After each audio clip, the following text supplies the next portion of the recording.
which is called Champions of Equality, Building a Gender-Transformative Climate Future in the Pacific. We do have an excellent panel. Many of them will be well known to you, and I'll introduce them shortly. I will acknowledge, though, that one of our panellists isn't wearing pink, but there is a reason. It's because he's been wearing pink all week because, according to George, every day is Gender Day. So he has exhausted his pink outfits today. So why are we all here? Well, we're going to be hearing from our esteemed panel shortly, sharing their own perspectives and actions on their unwavering commitment to gender equality and the empowerment of women and girls in all their diversity. Of course, in Australia and the Pacific. And of course, as you all know, and they'll be sharing their views on why gender-transformative climate action is vital for raising ambition and achieving our collective goals on climate in this very critical decade. We know that people and communities on the front lines of climate change, including Indigenous women and girls, who most often experience the direct impacts of climate change, are also leaders in their communities and societies, leaders with the knowledges, sciences and practices essential to undertaking and unlocking effective climate action.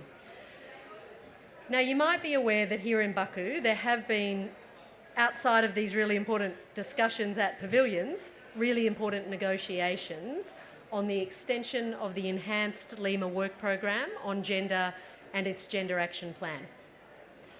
For over a decade, the Lima work program has been the guiding light in driving gender-responsive climate action within the UNFCCC process, as well as being a tool to prompt actions at the subnational, national and regional level. Australia's been active in the negotiations here in Baku on gender, and earlier this week we were proud to join with colleagues from the European Union, the Umbrella Group, Mexico and Switzerland, and the Independent Alliance of Latin America and the Caribbean States in a statement highlighting the importance of an ambitious outcome on gender and climate here at COP29. We've also been strongly advocating for specific language on the leadership of Indigenous women and girls, which we think is critically important to see the future work under an extension of the Lima work program. It is important, though, that I note that to date we have been deeply disappointed by the lack of progress being made here in the negotiations and by the attempts by some parties to backslide on already agreed commitments on gender and climate change and on human rights. We're not going to dwell on that in today's session. Instead, we're going to, instead of name and shame, name and fame, a great term that Jared gave me before. We're going to celebrate and recognise activists, good advocacy and good progress. In a moment, I'll introduce a video message from my colleague and friend and Australia's Ambassador for Gender Equality, Stephanie Copus-Campbell. But just before I do, I want to read you an excerpt from Australia's national statement to the G20 Women's Empowerment Working Group. It says, "Gender equality is not a side issue. It is central to the progress and prosperity of our nations. Words carry power, words shape policies, influence perceptions and signal our collective and unifying priorities. The language we choose can be the key that opens doors or the barrier that keeps them locked. Diluting gender language sends a message that women's and girls' human rights are negotiable, secondary or subject to reversal. Weakening our language is weakening our resolve." And so that is why we think the words and the text that we ultimately end up agreeing here in Baku are vitally important. But with that, I will now turn to a special message from Stephanie Copus-Campbell, Australia's Ambassador for Gender Equality.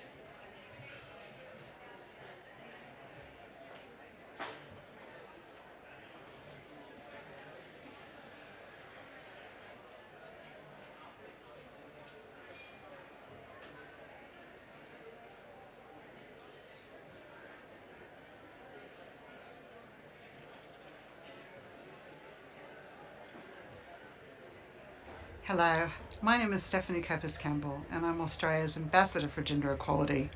I'm absolutely delighted to participate, albeit virtually, in the Gender Equality Day at COP29. I am, in my role as ambassador, an advocate for the climate gender nexus, for understanding it and for ensuring that we implement it. I know from all of my travels and engagement that climate change can have a disproportionate effect on women and girls. I've seen firsthand, for example, when adverse weather events wipe out bridges that women are unable to access, for example, health services when they're delivering their babies. I've also seen in my own community, after the bushfires that we had a number of years ago, how women, because of the trauma their families were experiencing, their children were experiencing, dropped out of the workforce to take care of their families or put off health checks for months and sometimes years, putting their own health at risk. So it's really important that we understand, as we face climate change, that it can have this disproportionate effect. But equally, climate change and women is essential to understand that this connection is important because women bring, disproportionately in a positive way, solutions. They bring solutions from their lived experience, from the role that they play as farmers, as carers, of observing their communities in different ways. And when they bring this lived experience and their ideas to the table for things like adaptation, mitigation, addressing other effects of climate change, prevention, etc., biodiversity loss, when they bring these ideas to the table and in leadership roles, they drive change in a positive way. Not to mention that we need 100% of brain power working on this most difficult of issues, not just the brain power of 50% of our population. I love when I see gender equality and climate action working together to mutually reinforce and increase progress. For example, green growth can open opportunities for women's employment and emerging low-carbon economies. Women entrepreneurs can foster innovation and competition for climate adaptation and mitigation. So together, I thank you for pausing this day to reflect on these importances of understanding this incredible nexus between climate change and gender, to understand why we must address it in everything that we do, understanding those disproportionate effects, but equally at the same time, understanding that really, really important role that women and girls play in the solutions. Thank you.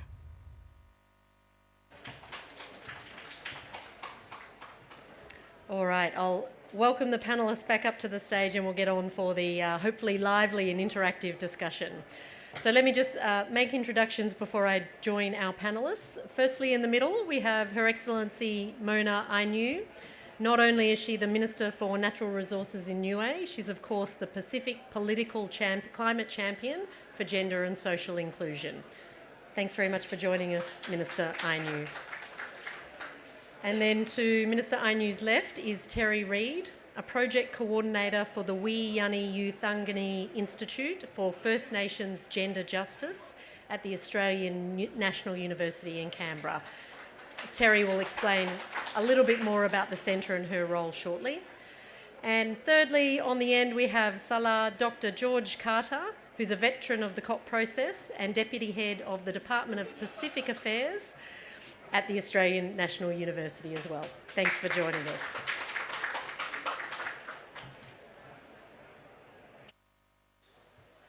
I'll come down and join our panellists for what I said we hope to be quite an interactive discussion. So we will kick off with some questions, but we're very encouraging of panellists to jump in and add thoughts or different perspectives, and we will absolutely save plenty of time for questions from the audience. So my first question is to you, Minister Ainu. You were recently in Australia at the Global Nature Positive Summit in Sydney. In fact, we had a great chance to catch up and have some discussions about gender there. But in your respective roles, as I talked about before, both Minister for Natural Resources, covering not just climate but oceans, biodiversity, nature, as well as your role as Pacific political champion for gender and social inclusion, how do you bring those two roles together, and what are some of the techniques that you use to inspire future generations to engage actively in these issues? Thank you, Ambassador Tilly. Thank you for the opportunity, and happy Gender Day today. I think only A few of us got the memo. Adam, the Eves are here. Thank you, Jared, for your beautiful pink.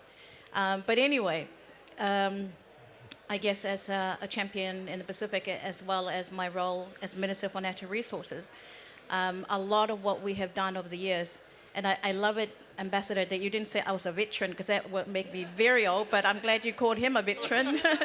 So, yeah. But we've done a lot. Basically, coming out and advocating for women and girls has been, in the Pacific, it's a very sensitive topic, because a lot of our culture and tradition, we have raised our children to understand and embrace and respect.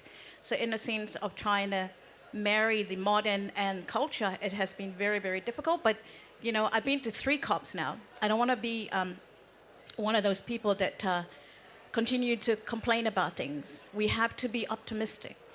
I was kind of a little bit optimistic when I came and that went down, but now I'm very happy to be here. It's really great to hear that some of the text that has been included, and I'm hoping that that will go ahead, as that will support and encourage what we're doing in the Pacific. We are very innovative people in the Pacific. I talk about, a couple of women who came up with an idea. Hey, why don't we, young women, why don't we look at committing 40% and asking the government to commit 40% of your EEZ, your waters, as conservation, marine protected area, and then finding a financial instrument to value and monetize that, and then being recognized by the world, the international community, as a winning formula or solution to our problems. Because, we come here, my 3rd COP, and we're still talking. There's so much talking. Why are we talking? Announcing all these amazing billions of dollars doesn't mean anything to us if it doesn't come. We are trying to help ourselves in the Pacific, so encouraging our young people, women. I asked someone the other day at the pavilion, Eve carry life, not Adam, Eve. It'd be great if Adam can as well, but reality is we women are very important. We are very important in driving, nurturing nature.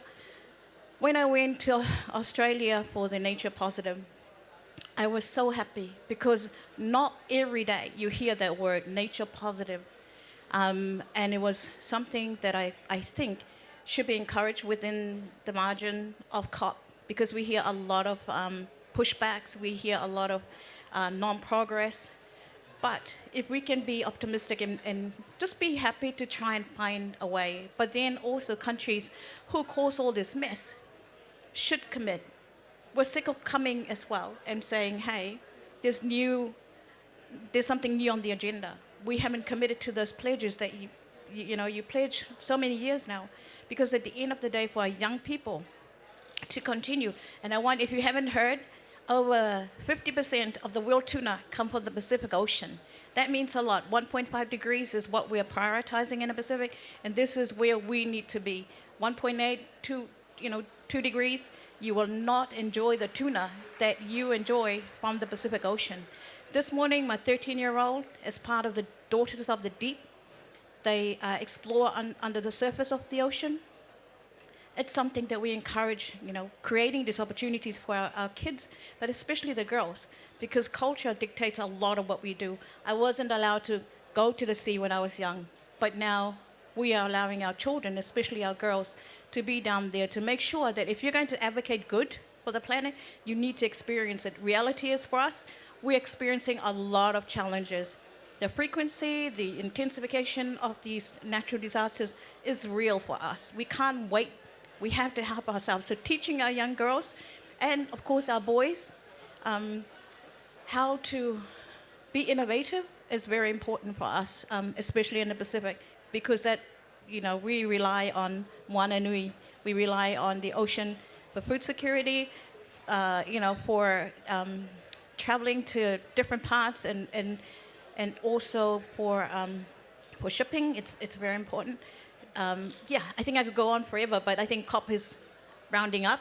But thank you so much, and I hope that all the girls and the women here will be, or around the world, will be able to come. We're plugging for COP31 in the Pacific. That would be so awesome. You can all come and swim in the Pacific Blue Ocean and enjoy our paradise. Thank you.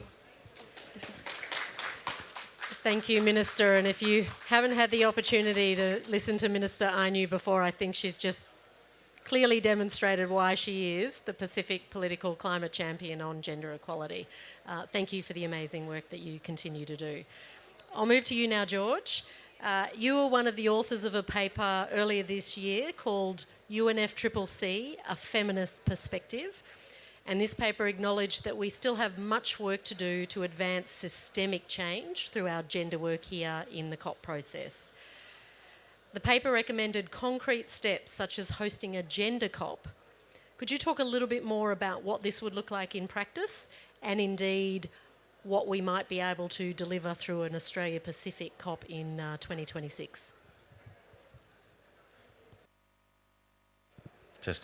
Thank you very much, Ambassador, for this invitation and the question, but also Minister and our fellow panel for this occasion to speak on some of the work. And also I'd like to acknowledge all the wonderful gender negotiators who are in the room at the moment, who have taken time out from reading the text that came out this morning to join us in a call by the Australia Pavilion to celebrate the work of gender negotiator, but also the actions that we're trying to achieve in our negotiations.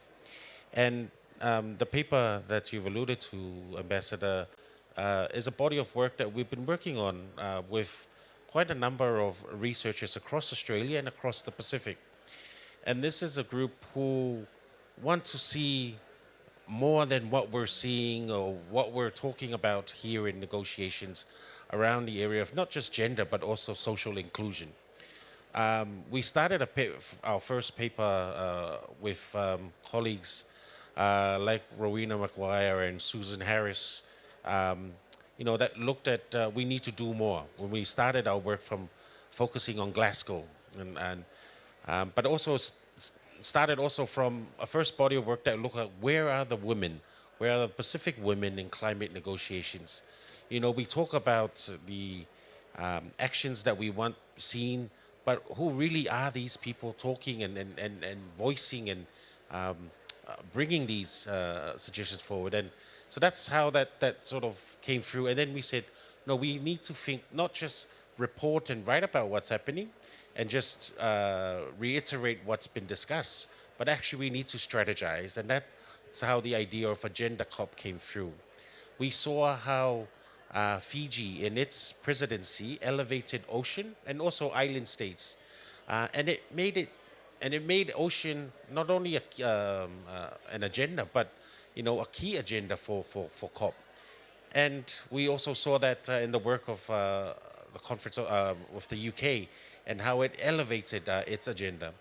And we fought long and hard, and we said, you know what, we need a presidency that actually gives gender the rightful place it deserves. Not just as part of presidency's agenda, but also a key agenda. But it must also set an international goal or an international mechanism that will support this. Now, if we look at the history of what's been asked by not only the gender constituency, but also gender negotiation, we have initiatives such as we need a female presidency, a president, we need double presidents. We have had calls that, there must be 50% in terms of participation of women. There's been a whole list of initiatives. I think something that we could actually do that the world can learn from the Pacific and Australia is actually what we've been trying to fight here in terms of negotiations, which is the policies. When we look into gender climate change, we actually need these to be funded. These need to actually be implemented.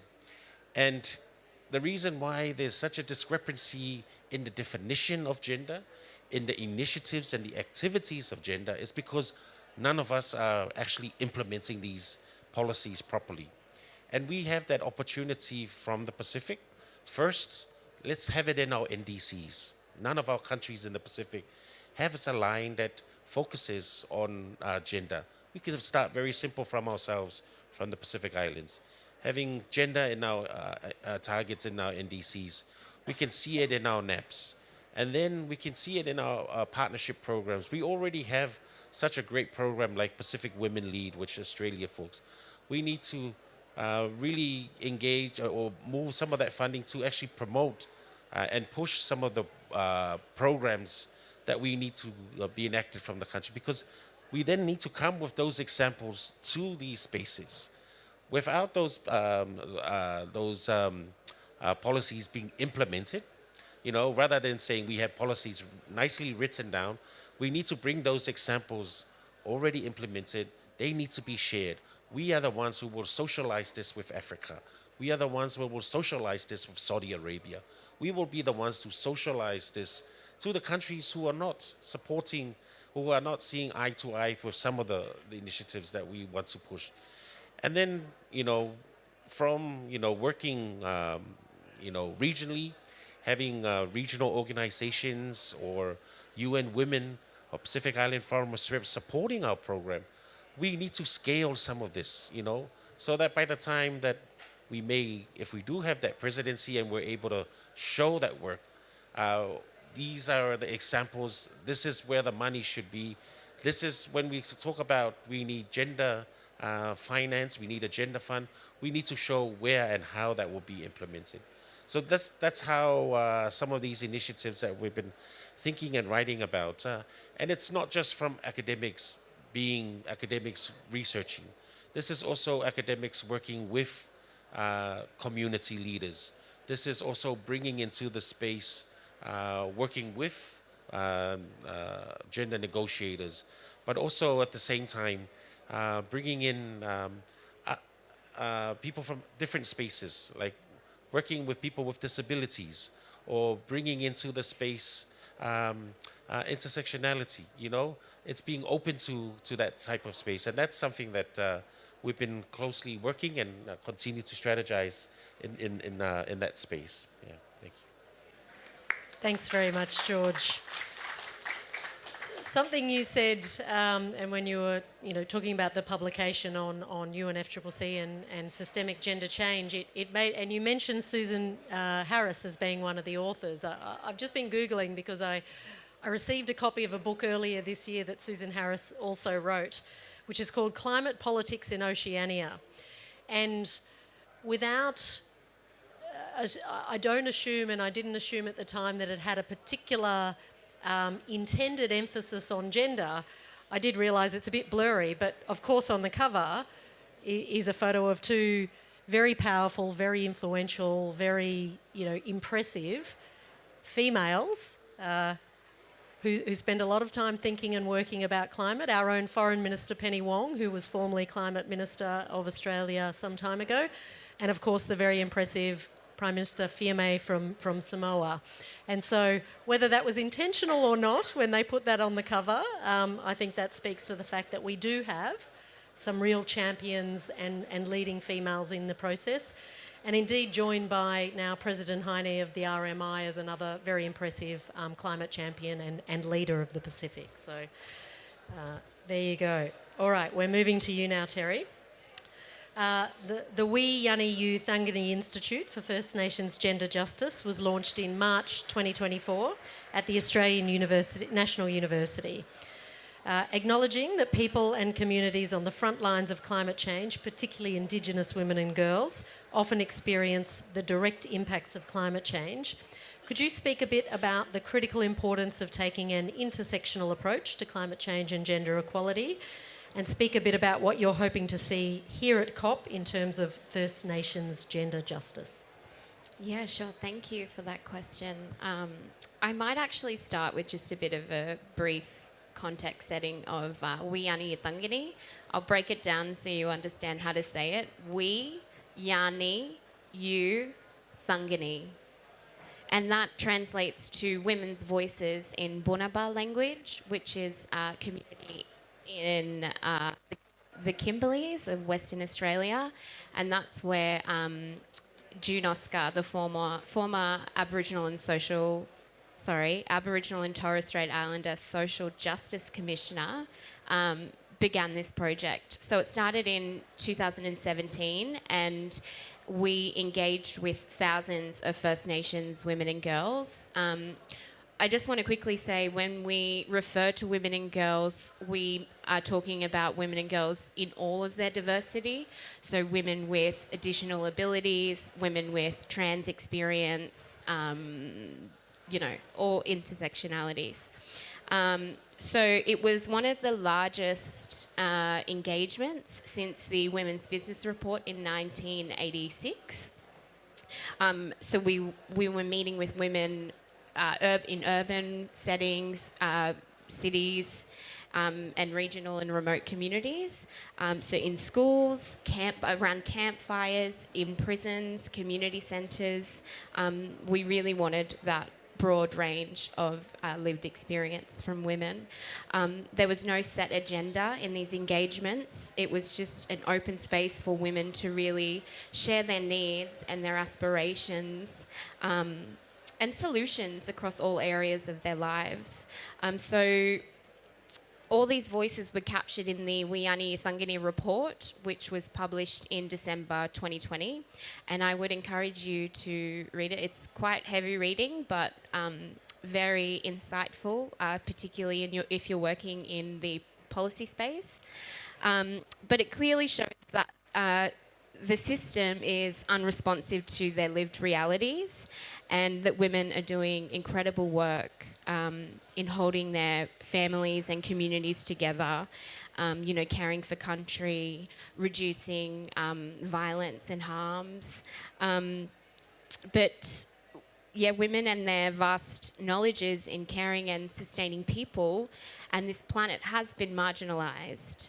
So at the Institute, we really we provide evidence that women, First Nations women and girls, and their knowledge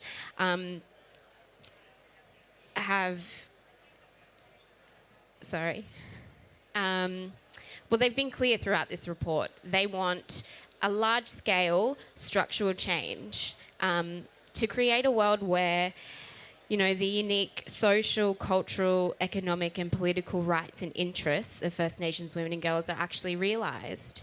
So through our institute and change agenda, we are informing policy to, I guess it's mixing Indigenous women's knowledge with Western knowledge to provide better outcomes for all Australians, And we're based at the Australian National University, and our goal is to reconstruct the social fabric and to build peace, really. I think change, it takes time. It's not an overnight thing. And I think our first point of action is, how do we build peace in our country? We've just post this referendum. Misinformation is going out. Communities are really upset. They always have been, and we're feeling rejected. And we need to be elevating women and girls, especially in spaces like this. Just a bit of context for you. I guess with women and climate change, climate and environmental issues are sometimes cited in gender-related policy, an Australian policy, but gender issues are rarely mentioned in climate policy, and we know that they're interconnected. We know that First Nations women and girls are the most disproportionate when it comes to climate change, and we're experiencing increased climate threats, particularly in the Torres Strait and the Pacific.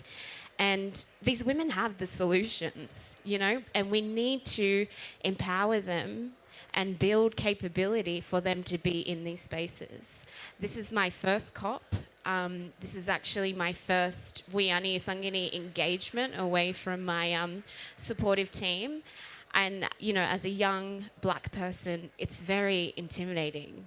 And I'm very nervous to speak to you. I don't know if you value gender or what your view is, but somehow we need to build peace. We need to come together and we need to work together because it's all of us at risk, right? Thank you, Terry. That was excellent. And I can certainly assure you that I believe everyone here values you greatly, and that contribution, we really appreciate it. All right, we might open up for audience questions now to the panellists. So throw your hand up and we'll get a microphone to you.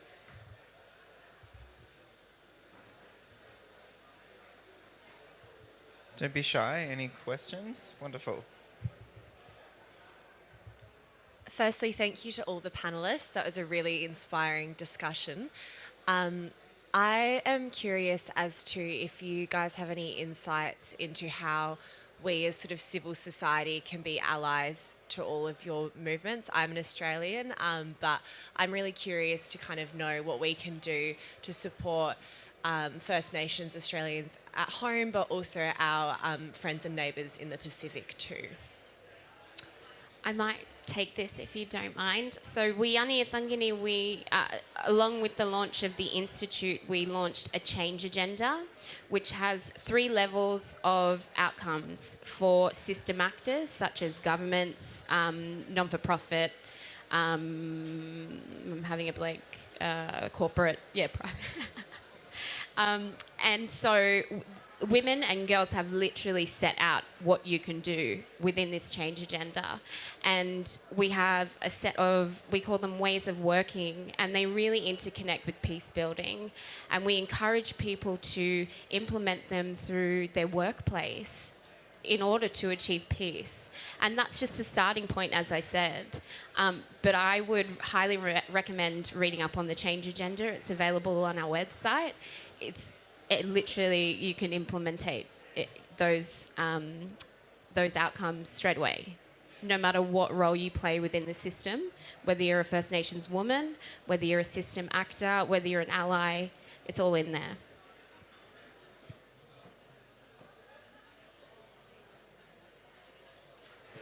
Just a quick plug on what we do in Niue. So the government actually has a very strong, robust relationship with the civil society and NGOs. There is specific financial budget that allows the development of some of those groups, which is very important to us because, for us to move ahead and get our policies in place, it's important to get the buy-in of the communities, especially civil society. So there is a stream, a funding stream that we establish in our appropriation budget each year to allow that to happen, especially for women in council. Just allowing, setting the infrastructure in place is very important. One of the things that I'm very excited about or very supportive of is having what we call the TSM, temporary special measures, to allow a percentage of women into parliament, because some of the cultures, are very strict in how they interact. So that allows also those outside of the scope of politics, give them the opportunity to join and make those policy changes, create new policies. But for us, it's having to establish a budget specifically for the sector. But thank you.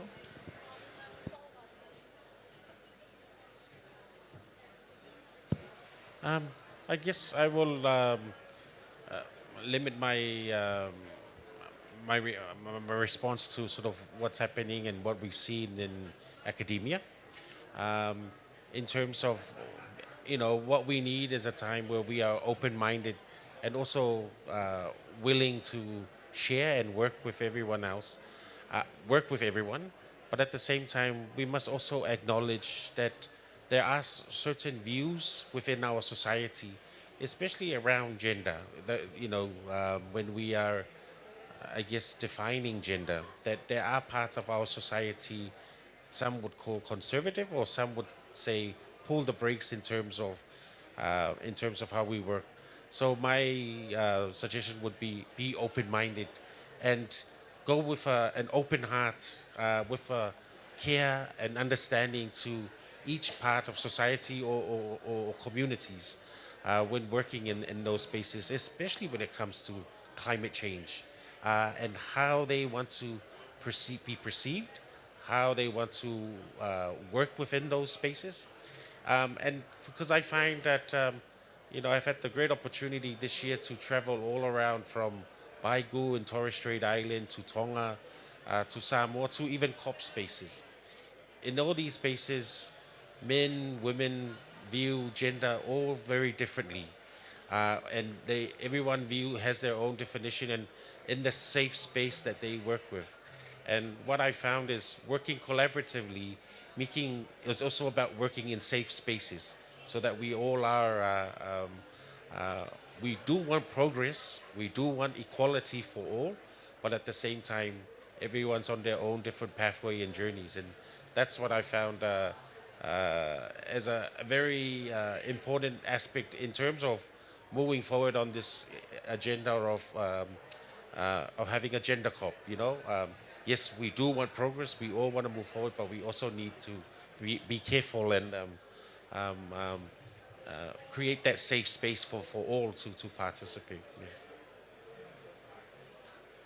Quickly on the safe space, Jan, we've sort of transitioned from using the word safe to brave spaces, because we can't expect people to challenge immediately their own internalized phobias, really. So creating a brave space for people to speak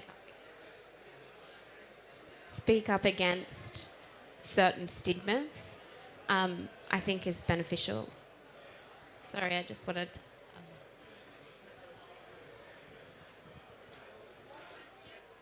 Any other questions in this brave space that we've created here? Amy. Thanks, Jared, and thanks for the heads up about this excellent panel this morning. My name's Amy, and I work for UN Women Asia in the Pacific office. And I have a bit of a technical sort of question when we're talking about what a gender COP would look like.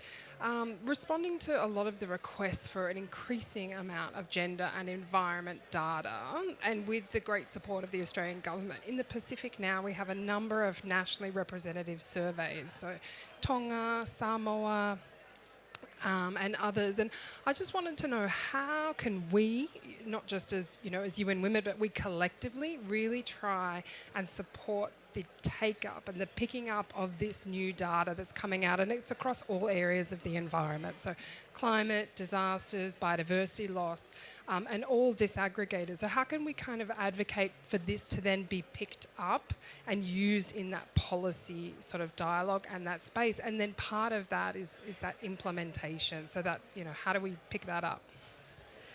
Just before we turn to the panel, can I ask, if there's a way to describe it, what is the gender broadly finding?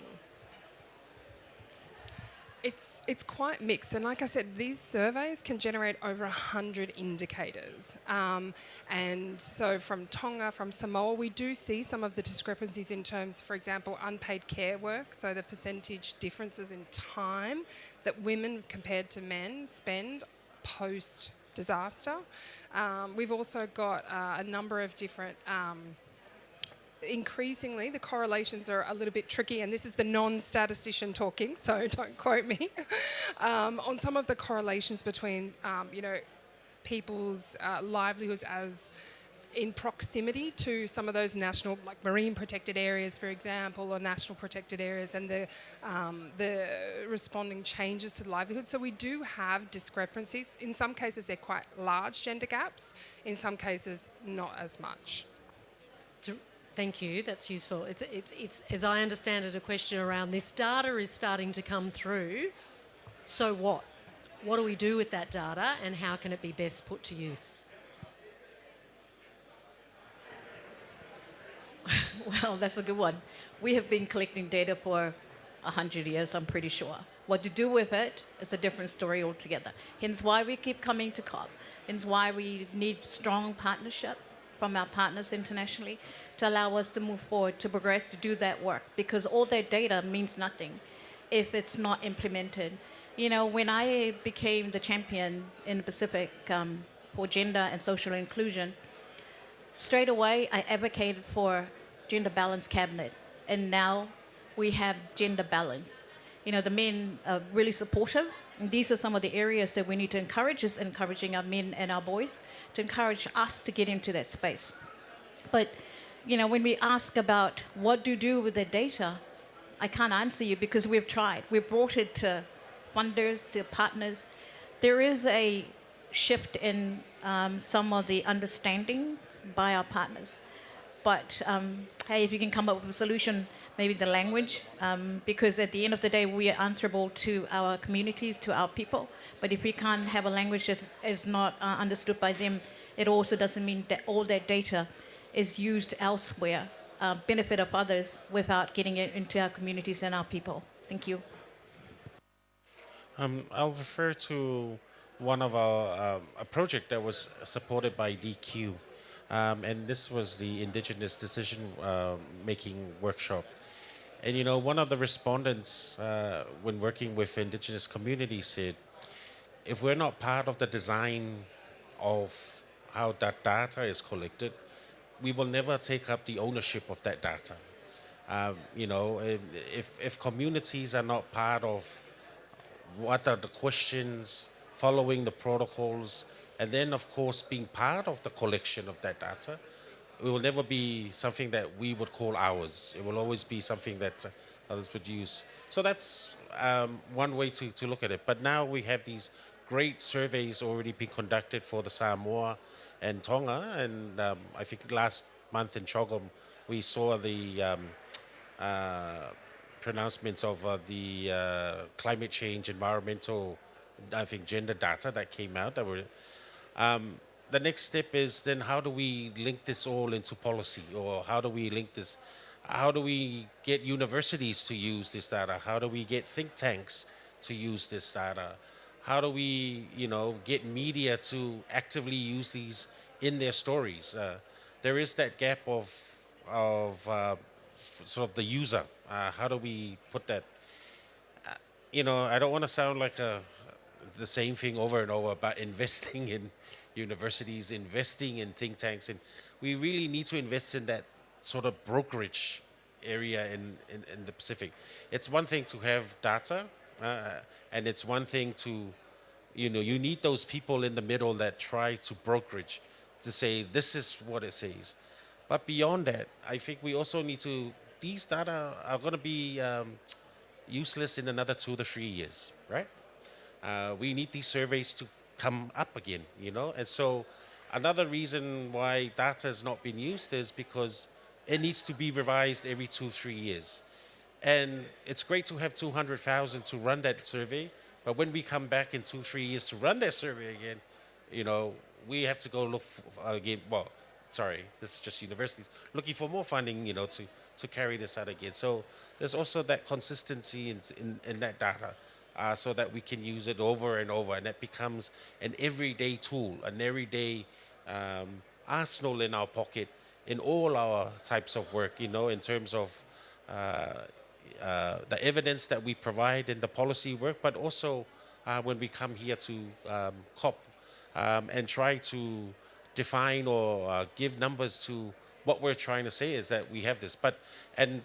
Some of our ministers or some of our policymakers are still using data back in 1997. And unfortunately, that's that's the last time that those data sets have been there. So yes, I think it's vitally important that we must invest in statistics, keep collecting, but we also need that some form of investment in terms of the institutions that will use this research, think tanks, universities, to bring it out into the open, and media. Media needs to be sensitized to such information so that it becomes an everyday. But sorry, I don't have a quick, it's the same response that many would have, but I'm also very keen to hear from the audience if they also have some suggestions on how we can better utilize the data that we have, but also fund the more data that we need to support our cases.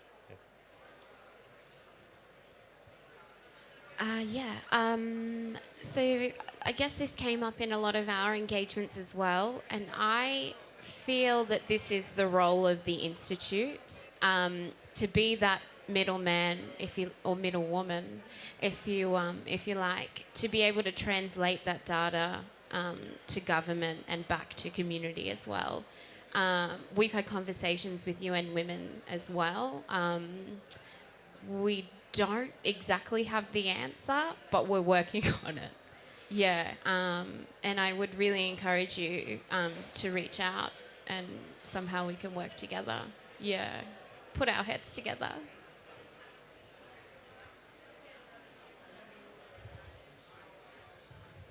Hello, George. You mentioned a bit about like being careful of everyone's conflicting views when kind of creating the like gender cop, and I was just really curious. How can we cater to the differing stages of gender equality that different countries have in order to be both respectful of their current situations whilst also supporting them to continue to make progress in terms of gender equality? Thank you. I think many people have different responses to such as this, but I will comment in terms of something that's Pacific, something from Oceania, that is a quality that we bring into negotiations. Is the value of talanoa or yarning, or the idea of having open dialogue, empathetic dialogue. Unfortunately, we come to negotiations, we're very limited with 2 weeks. And there's only a few of us who spend the whole year talking to each other online who are gender negotiators. There's only a few of us who are who go to SB Bond who have that personal relationship. And so there's that yarning that happens in these meetings. Unfortunately, there's not enough time to get to really know and really hear out what other parties are saying. And we come and we're limited to probably 6, ICs and probably 7 informals. And, we start at a level that's very transactional. We don't really hear what others are saying, And that's something that Fiji, during its presidency, introduced.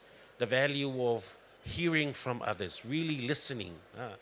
And I must say, what we've also been doing in Australia in the last 10 years, in its relationship with Pacific, is this practice, this diplomacy of listening.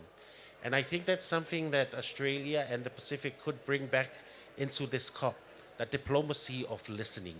We need to pause, restrain, and really listen, and through the gender agenda, we can do that. We can really hear each other out and sort of build that relationship that we have. Of course, every country, as I said, their own different journeys, their own different journey. And we're not there to force them, but we are on a progress towards equality for all. And, this is one form that I would say is something that we could bring back or do a little bit more in terms of this. In other cases, it's done before these meetings, but there could also be spaces in this that could have can do this informally. The gender negotiators do it really well. They have those spaces where they are able to come in and sort of hear from each other. But I think we could also do it in other spaces like Just Transition. We could also do some of that in finance. Not just the ministers, but also negotiators. I mean, that's just a simple suggestion in terms of the experience and the lessons from COP.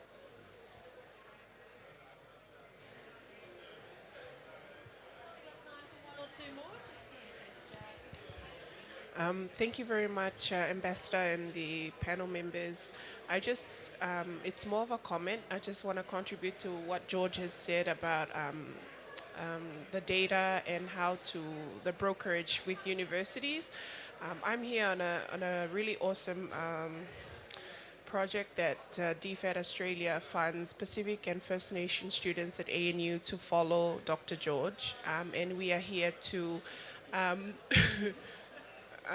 observe the COP process firsthand. And I believe that that's one of the ways that you can brokerage this data. The colleague from UN Women in also brokering the data, also remember that students, especially from the Pacific, we are not only students in these universities, but we are also policy makers. At the end of the day, first we are students, but when we go back with this data. We go back with what the universities have collected. We go back from exposure in these spaces, and we take that back to Capitol. We take that back to our ministers. We take that back to our desks when we actually sit there and develop policies with this knowledge of being exposed. And an encouraging thing of being in this space in the past 2 years is that we look around, and most of the women, or majority of the women in this space, climate negotiators, are also ANU alumni, like Melania herself. And around the spaces, we've come across not only men, but women as well that have gone to ANU. And it gives me the idea of what Dr. George has said. It is not only the universities in terms of the researchers, but it is also the learners as well. We come in as students, but when we left our countries, we left as policymakers, we left as people that when we go back, we come to learn more so that we can go back and make the changes. So I also would like to bring that to this discussion, that don't forget the students that come into the universities, because they, especially in the Pacific, one student can hold 5 different hats. You're not only a policy maker. Today you're a policy maker. Tomorrow you'll be an advocate. The next day you'd be a negotiator at these COP decisions. So I'm grateful to the Government of Australia as well for this program, but also to just have that thought as well.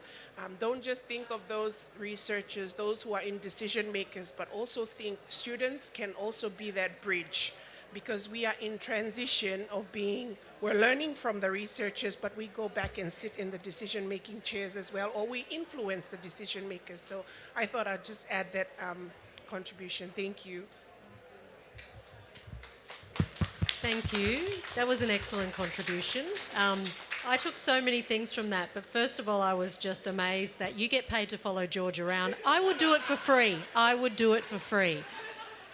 Because I think if, as we've heard from many of these comments from Dr. George already, we sit in these processes and we argue about words, and we sit across opposite sides of the table. And Dr. George is talking about resetting and breaking that mould and doing things differently, starting with listening. And already my mind was thinking about having the first few days of an Australian Pacific COP where the world listens to the Pacific for a few days and does not say a thing while we're listening and learning. So I mean, I think, wow, you get to follow him around.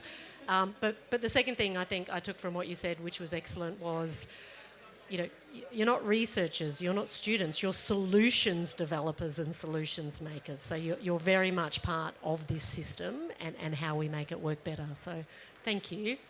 I'll just check if any of the panellists wanted to react as well. I just had a thought about men's roles in this space. Traditionally women were the lawmakers and men were the law enforcers. And I just wanted to shout out to all the brothers that attended today. I've been in many of these types of discussion and the representation is not there. So thank you for just attending. That's the first step. Thank you. I think that was an excellent, excellent note to finish today's discussion on. Thank you all for coming along and being part of it, but especially thank you to this excellent esteemed panel.